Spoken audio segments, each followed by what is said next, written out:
Oh, Violet, you're very welcome, honey. Thank you. You're very welcome.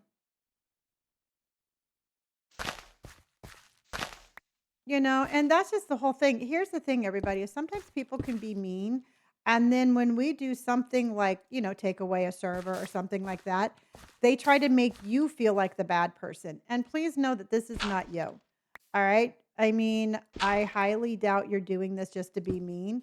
So just do it in a way that, you just be like, hey, y'all, um, I'm no longer having fun. So I'm shutting down my server. And then, like I said, don't invite them again.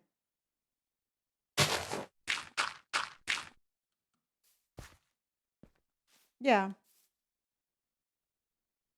And that's just this thing, everybody. Okay, who on here feels mean when you stand up for yourself? Is that something that you all do? If you tell somebody no, do you feel mean? Do you feel guilty for saying no? And just out of curiosity, how many of you do that?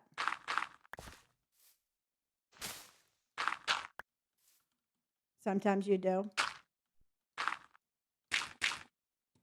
I used to, not anymore. Good.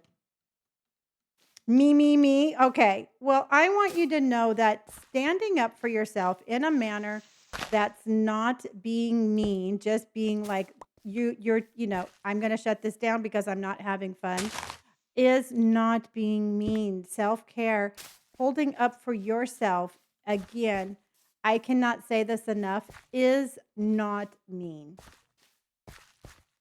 Yeah, and it's just the way that we're taught. You know what, truthfully, it's how we're taught, and society tries to make it sound like, if we're not just letting everybody run over us, we're selfish and this and that. And it's just not true. Boundaries are very important. And I just, for some reason, I think we're taught at a really young age, like, oh, let them, share your toys, bullshit. You know what? Those are my toys, and I don't want to share my toys. And it's so weird to me how that is just turned into, sharing your toys as a kid and then letting people run all over you when you're an adult. You have to think of it that way. And like I said, it's like I know that, society's trying to teach you well, but I'm just like, bullshit, that's my toy. I want my toy. And so again, I'm probably not the nicest person when it comes to that, but I don't have any problems at all holding up for myself. Yeah, and it makes us feel less important than the person that we have to share our toys with. If you really stop and think about it, you're like, "Oh my god, that's my toy. I wanna play with my toy." And you're being told no, that other person's feelings are more important than yours. So